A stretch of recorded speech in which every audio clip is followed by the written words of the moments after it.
Hello and welcome to I Can't Believe It's Not the Mouse, the podcast all about animated features not made by the mouse. I'm your host, Octaviano Macias, and today we're not going to be talking about a movie or a show or anything like that like we normally do. This is going to be another episode where I'm just talking about some random stuff. For starters, this episode is being recorded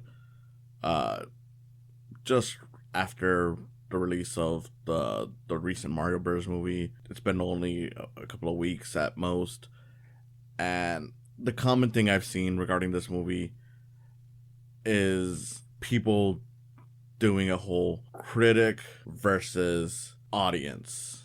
I don't like it. As someone who considers themselves a bit of a critic at times, I'm not an official one, but I do, look at these things critically. It does get annoying to see people go out of their way to trash people that are considered critics. Look, these people watch a lot of movies, more so than the average person, more so than me. Like, I watch a lot of movies just for this show, just for fun, all that.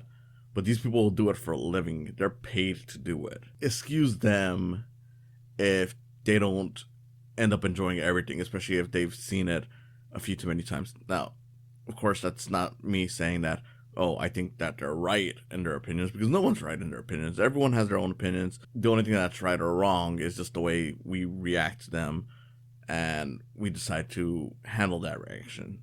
Because it's like, look, people are acting as if like, oh, all critics hate Mario, and it's like, no. I mean, even if you're going by like Rotten Tomatoes, which is really just a collection of people's reviews, it's not like some official designator of quality. It's got like a 54-55% on there, which means that there are more positive reviews than there are negative reviews. It's just that there's enough negative reviews to put it down to that level.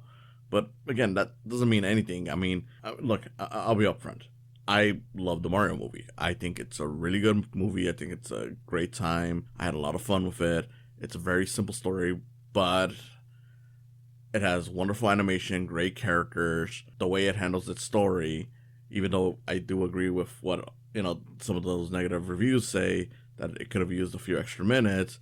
I do think like, okay, they at least handled enough of it well, because it doesn't fall into the usual trappings that a lot of these movies do, where it's like, okay, we're gonna fall into like a little slow-paced moment that is just the same thing that we've seen every single time. Like, we're not gonna have a big moment where the hero splits up with another character and it's like over like an argument or a lie or something like that. It's like, no, it feels sincere in what it's doing, which is a lot of what I love.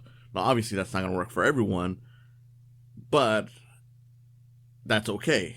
Like, look, at most, if you were to ask me the one thing I would consistently disagree with on a lot of the negative reviews on this is that this is clearly meant to be a simple story. It's a very basic fairy tale. And on that level, I enjoy it as a very basic fairy tale. It's not meant to be the Lego movie, which some people try comparing it to. It's not meant to be Puss in Boots: The Last Wish.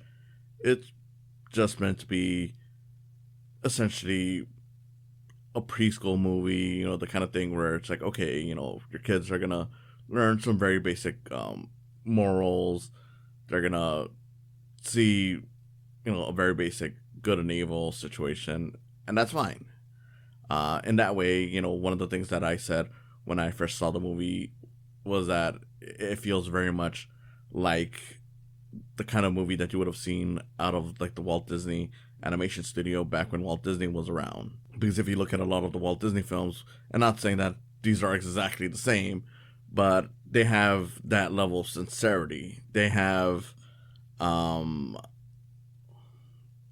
level of, I don't want to say randomness, but it is, when you look at a lot of those movies, like, they don't fully flesh out a lot of their stuff because they're pretty much aiming for just a simple bedtime story. They do have some stuff that makes them stand out a little bit more than Mario, I would say. At least some of them do. But for the most part, like, if you go back and watch, like, the original Snow White, Sleeping Beauty, it's like some of the characters are as bare bones as the ones in Mario. Which, again, if you have an issue with that, I get it. It's perfectly fine. It's not going to be for everyone, and you could make the argument that with Mario being a more modern film, it should have moved away from what those early films did. But I think, like, look, if that's what they were going for, I think they did it fine. And there's plenty of other areas where I think they did fine. If you didn't like it, all right, fair is fair. But I just think that more people definitely could have used that their own space to think of it like as a, how do I say this? I guess what I'm trying to say is I do think that more people could have looked at this and analyzed it based on what they got, which is a simple fairy tale, over trying to ask it to be a different thing. And again, that's not necessarily wrong to expect more, because you could definitely still expect more from something that's supposed to be simple. I just think, like, okay, if you're not accepting that it is a simple story, then maybe that's where some issues come in. But again, I don't really necessarily disagree with critics on this. I get it. They have their own opinions. Whatever. It doesn't bother me. At the end of the day, I don't know why people obsess so much about what critics say. Like, if you're on the younger end, like, you're teens or you're a kid, I guess I could kind of understand, but I wish that you would grow up already, or at least grow out of that mentality, because, I was kind of at that when I was in my teens, but it's like now it's like, okay, well, there's a lot of movies that I like that critics didn't like, and there's a lot of movies that I hated that critics like, and that's okay. No one needs to agree with some tomato meter. But again, it's the way you go about it that makes it wrong. You get a lot of people, like, I know there was like a meme that was going around where it was like, oh, did you expect this to be as complex as a Pixar movie? And, you have the critics framed as Bowser saying kinda. And I feel like that's a very warped and just a nastier version of me saying, like, hey, look, this is supposed to be a simple movie. I get that you wanted more, and that's understandable, but if you're judging it based on what it's not instead of what it is, you should probably reconsider how you're going about this. That's flat out just saying, like, hey, look, this is a dumb movie. At least that's how I see it. Like, it's just people saying this is a dumb movie. Don't criticize it for being dumb. Just be happy that it's a fun movie, even if it's dumb. And that's like, no, that's not what I'm saying. And I get where, and of course that's where it gets annoying, because it's like, okay, to an extent, I get why people would think that that's what I'm saying, or other people that are more who have similar stances as me, like what we're saying, even though that specifically is not what we're going about on this. It's like, look, if they want to complain about how it's not as emotional as some of the other movies or whatnot, like, yeah, that's perfectly fine. And then realistically, the whole complex as a Pixar movie doesn't even make sense when you consider that the original Toy Story, for example, the movie that started that company, that is often considered to be one of the better movies, is just as simple as this is, if you really look at it. Like, now granted, in terms of the emotional level, I do think that one is more fleshed out, and it has more for adults.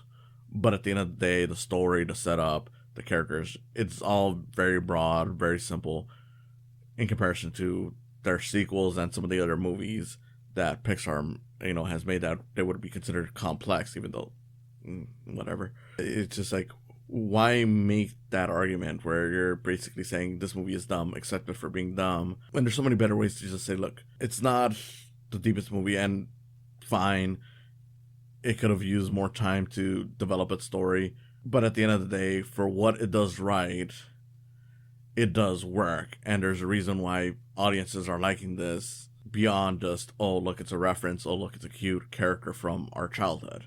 Because that's the other thing, is like, you got a lot of people who are arguing against this movie who are basically like, oh, people only like it for the references and because it's a thing from our childhood. And I'm like, I'm not denying that that's not that's a factor. I mean, that's realistically, of course, like, one of the reasons why a lot of people like it.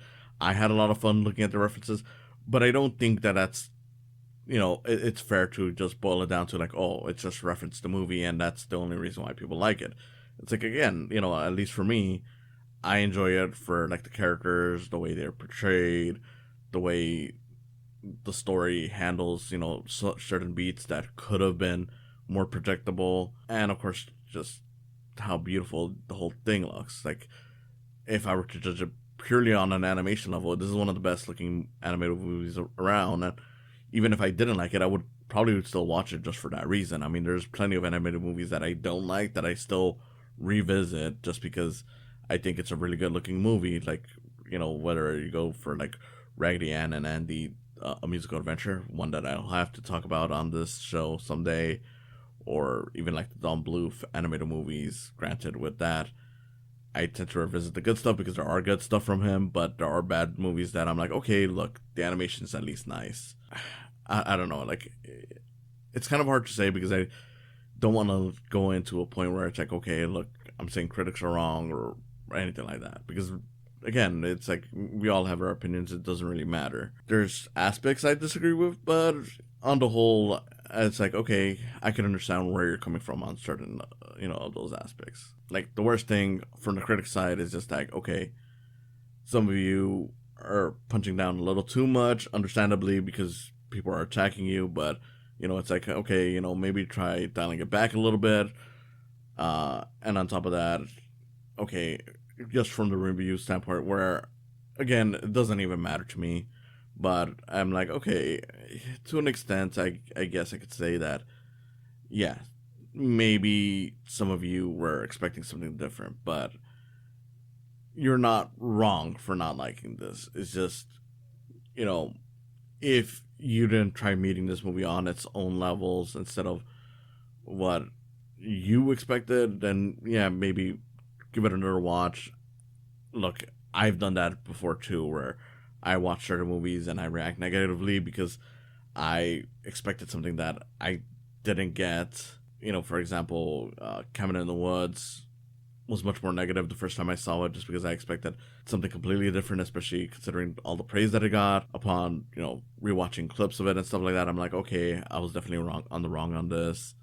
I feel like thinking about animation, I felt that way about stuff like Alice in Wonderland, of course, the Disney one. For a while, I was kind of wrong on Shrek, the original Shrek. I don't know. It is one of the things where, like, okay, sometimes we make that mistake of not meeting a movie where it's supposed to be at. That's maybe the most negative thing I could say on some of the reviews I disagree with on this movie, that it kind of feels like they weren't trying to meet the movie where it's at instead of, meeting it somewhere else where it's not even at. But, I don't know. That it's all just dumb when you really look at it. And, the fans of this movie really gotta let it go. It's like, who cares? You guys, that's your biggest problem. It doesn't matter. People didn't like the movie, boo-hoo. You did. A lot of other people did. In a few years, this is probably going to be seen as a classic by a lot of people. I mean, how many movies have we seen from people from like a decade ago, 2 decades ago, or whatever, that weren't reviewed well from their time, that became well beloved because, people who grew up with it were like, okay, I think critics missed out on certain aspects about this. Correct me if I'm wrong, but The Goonies was a really well beloved movie when it came out, but then audiences, or I guess critics, didn't really love it. I don't know. But then audiences really loved it, and now it's considered this big classic. This is true even for a lot of the classic Disney movies, so I don't know. You're gonna win in the long run. I don't see any reason why you have to create this narrative like, oh, we're the underdogs. It's like, no, fuck you.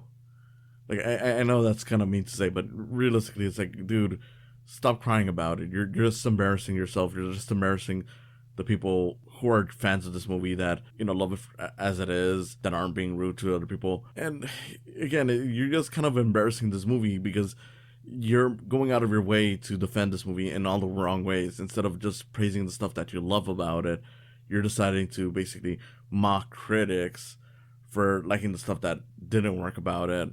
And even if you disagree with what they consider didn't work about it, it's like, okay, but instead of just handling it in a way where it's like, okay, this is a beautiful movie or anything like that, you're just like, oh, well, why did you expect it to be good? I mean, you're not using those exact words, but it might as well be. But even going beyond that, it's just like the animation community as a whole is just it's kind of embarrassing, whether it's both sides of the argument, whether it's the people who are doing that Mario Bros. Shit, where they're complaining to critics about it, or if it's the ones that are taking the side of the critics. And I know I'm sounding like I'm saying it's both sides, but you got a lot of those where they decide, like, okay, again, let's overdo it in our defense. Like, let's just say, like, it's fair to acknowledge, like, okay, when they mention, like, okay, now that this movie is being treated, critically, it's being, people are analyzing it the way they would any regular film. Now you want to just, give them the kitty gloves. And I'm like, yeah, that's a perfectly fair, valid argument. And then you got people like, no, it's not even just that. People want animation to be as bad and stupid as this. And it's like, dude, come on. Like, look, if you don't like it, fine, whatever. But, to basically just start treating it that way, it's like you're really being no different than the people who are defending this in the dumbest ways possible. Yeah, I guess at the end of the day, the biggest problem really comes down to the fans of it who are defending it this way. But it's like, that doesn't mean that the people who are on the critic side or anything like that are necessarily guilt-free. If you guys stoop to this stupid bullshit, you're just as bad, if not worse, because you should know better. But you clearly are reacting the same way. So I'm assuming that if something that was more to your taste, got the similar treatment, you would probably be acting this way towards critics if they didn't like it. Because at the end of the day, this goes beyond Mario. This really goes into a lot of other stuff. Like, I was planning to talk more about it, but I'm looking at how long I'm going into this. So just to keep it short, I've seen it where, like, okay, a lot of Western animation fans want animation in the West to embrace more adult animation, which I agree with that. That's great. They should. The problem is that anytime we get something like that, people automatically turn up their noses. And look, if you don't like it, that's fine. But it's like, you do have to accept that these kinds of animations will exist even if it's respected in the West. And by turning up your nose and saying, like, that's not what animation is, you're just as bad as the people who are saying that animation shouldn't go that way. Because it's like, look, you're not allowing people to express themselves. Like, I've seen people who hate on Sausage Party, and look, fine, I don't care if you don't like Sausage Party. I love the movie. A lot of people love the movie. But if you don't like it because you don't like the style of humor in it, I get it. Not everyone's going to love everything. I mean, I don't love Scott Pilgrim, for example, so I'm not really all that hyped for the show, even though I might like the show more since I'm a fan of the comic, but the movie itself I wasn't too big on. But, like, if you're going like, oh, animation shouldn't be like Sausage Party, they shouldn't have, just a bunch of characters swearing like that or having sex jokes or anything like that, it's like, dude, where are we at? And look, I get the frustration because a lot of Western animation that goes for adults usually goes into that route, but it's like, look, if this doesn't get built up the way you would build up other animation, especially the ones for kids, which, some of them you decide to elevate to adult status, even if there's nothing to adult about it, just because, like, oh, certain aspects of this, like, as much as I love that Puss in Boots movie, it's like, some of you guys are acting as if it's like, oh yeah, this is exactly what a mature adult animated feature would have. It's like, no, it's still a kid's movie. It just has aspects of it that I'm like, okay, that's a little more mature than the average kid's movie, but it's not the same thing. If you just look at everything and decide, like, okay, that's how it's supposed to be, then you're not supporting animation. You're just supporting what you think animation should be, which animation should be anything that artists want. And at the end of the day, that's what it is. It doesn't matter what the critics say. It doesn't matter what you guys say.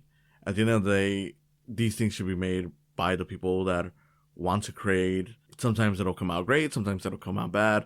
That all really just depends on your own personal perspective. You trying to limit what others say about it, what others take away from it, what should and should not be made, does more harm for animation as a whole than anything a critic says, anything an audience member says. It's just dumb. Why complain about how they handle certain subjects? Support it. If you don't like a certain thing, be like, okay, it's great that you guys did that, but can you do something else? Find some way to get studios on board with doing more things. And, look at that. We've seen that actually work out. Into the Spider-Verse was a big hit, and now we're seeing more studios try to be creative with their animation, like, with the CG animation. Like, it's not all just looking like Pixar. We're getting more stylized stuff. We're getting more action-based stuff, which is kind of crazy, because while there was action-based animated features, I mean, there was like The Incredibles, for example, in 2004, it wasn't that common to see them like be actually action-focused. Like, between Into the Spider-Verse, the upcoming sequels, even Mario to an extent, Puss in Boots, we're seeing more animated features actually go into the action route, and that's cool in my opinion. So who's to say that by supporting more, the adult animation, even if it's not something that you don't like, that you eventually start getting the more adult animated features that, we get from foreign countries like France, Japan, anything like that, dramas. I mean, just look at the stuff that Genndy Tartakovsky has made on Adult Swim, like Primal. We could be getting more of that if you actually supported animation instead of crying about it when it's not to your liking. I know I sound like I'm rambling at this point, so I'll probably just cut it off there. And I hope that my words, even if they don't have the most coherent thought, at least has enough that it gets you to think about how you're going about these criticisms, how you're going about criticizing others, and just how you're even supporting animation. Like, at the end of the day, just love it. You don't have to enjoy everything, but at the same time, maybe don't try to limit what should and shouldn't be made out of it. Allow creators to be their own creative selves. Allow people to create their own criticisms or praises for it without trashing one or the other. I feel like that's not a hard ask. And if that makes me just some basic fan, then by all means. But I don't think it's necessarily wrong to expect people to do better, to aim higher, while understanding that there's no reason to be so hostile. Thank you for listening, and I'll see you again next time. Thank you for coming on today. If you enjoyed this, please consider subscribing to my YouTube channel, where you'll see video versions of these podcasts. And if you just want to listen to them, there's always the option of just following the podcast on their various sites, whether it's Spotify, Podbean, or Apple Podcasts. Whatever you choose, I hope you continue enjoying these. And if you want to support me even further than that, there's always the option of Patreon. With Patreon, even just $1 will get your name on the video versions of this and on other videos that I may do outside of these podcasts. A few dollars more gets you some behind the scenes info, and as this continues to grow, you'll find that there's more perks to it. So I hope you consider supporting me through Patreon as well. In any case, again, thank you for listening, and I hope you have a wonderful day.